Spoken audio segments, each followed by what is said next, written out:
बिस्मिल्लाहिर्रहमानिर्रहीम, अस्सलाम वालेकुम रहमतुल्लाहि व बरकातुहू। व्यूअर्स, कैसे हैं आप लोग? खैरियत से हैं? उम्मीद है आप लोग सब खुश और सेहत वाली ज़िंदगी गुजार रहे होंगे।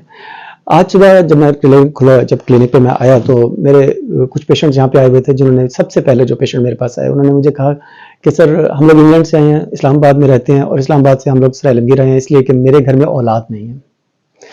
मुझे सुनकर ये बड़ा अफसोस हुआ जब ये कहा गया कि मुझसे किसी ने 2 लाख रुपए मांगे हैं।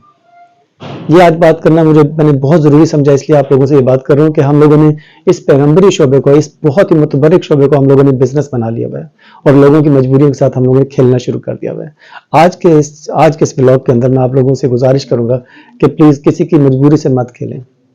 जो लोग बे औलाद हैं उनके वैसे दिल दुखे हुए होते हैं, उनको लोगों की बातों ने जिंदा मार दिया होता है। तो आपसे गुजारिश है कि आप उनकी जिंदगी में खुशियां नहीं ला सकते तो कम से कम इस तरह के दुख भी लेकर ना आए। उन साहब ने मुझसे पूछा कि आप क्या चार्ज करेंगे, तो मैं हंस पड़ा आगे से। मैंने कहा जी मैं 1500 रुपये चार्ज करूंगा 1 हफ्ते की दवाई के। बे औलादी, जिनके घर औलाद नहीं होती, अगर आपके पास, यानी जो लोग इस पैगाम को सुन रहे हैं, आप लोगों के पास ये पैगाम एक अमानत है, आप इस अमानत को आगे तक जरूर पहुंचाइएगा और उन लोगों तक पहुंचा दीजिएगा जिनके घर औलाद नहीं है। मेरा ये पैगाम है कि अगर किसी के घर औलाद नहीं है और वो मेरे पास आ भी नहीं सकता, उनके पास पैसे भी नहीं है, तो उनका इलाज मैं फ्री करूंगा, बिल्कुल मुफ्त इलाज करूंगा। और जिन लोगों से मैं पैसे चार्ज करता हूं उनको भी बताता चलूं, क्योंकि अक्सर लोगों के ज़हन में कॉन्सेप्ट और तरह के होते हैं कि मैं यहाँ पे 1500 रुपये चार्ज करता हूँ 1 हफ्ते की दवाई के, बे औलादी के। आज का टॉपिक जो हमारा मर्दाना बे औलादी के साथ है, क्योंकि आज उस बंदे ने मेरी आंखें खोल दी और उस बंदे की इस बात से मुझे बहुत दुख हुआ और उस डॉक्टर को मुझे बहुत दुख हुआ जिसने उनसे 2 लाख रुपए मांगे थे। मर्दाना कमजोरी के अंदर या मर्दों में बांझपन की अगर बात की जाए तो उसके अंदर अगर हम देखते हैं तो बहुत सारी चीजें नजर आती हैं जो कि एलोपैथिक में जहां पे हैंड्स अप हो जाते हैं।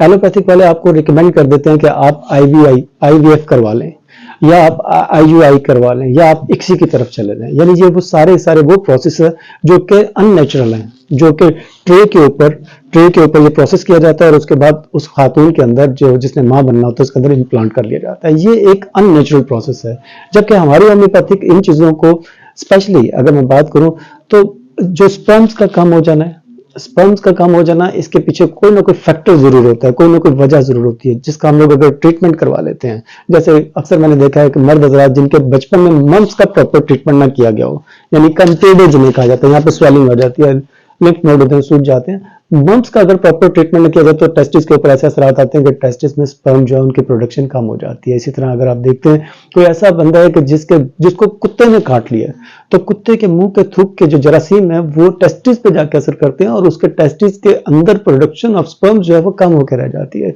इसी तरह और बहुत सारी वजूहत हैं, जैसे किसी को टेस्टिस के अंदर चोट लग जाती है, वेरिकोज आ जाती है।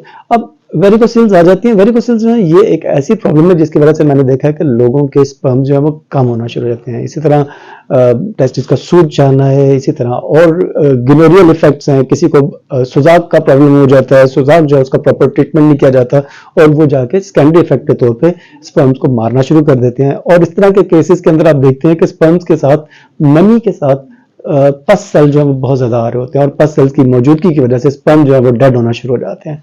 तो सामने मेरा ये पैगाम आप लोगों के पास अमानत है, अगर कोई ऐसा पेशेंट आपके पास मौजूद है जो पैसे नहीं दे सकता तो उनको मेरे पास रेफर कर दें या मुझे फोन पर बात कर लें। मैंने मेडिसिन उनको उनके घर में मैं पार्सल करवा दूंगा और बगैर किसी पैसों के ये ट्रीटमेंट करूंगा मैं इंशाल्लाह। अस्सलाम वालेकुम।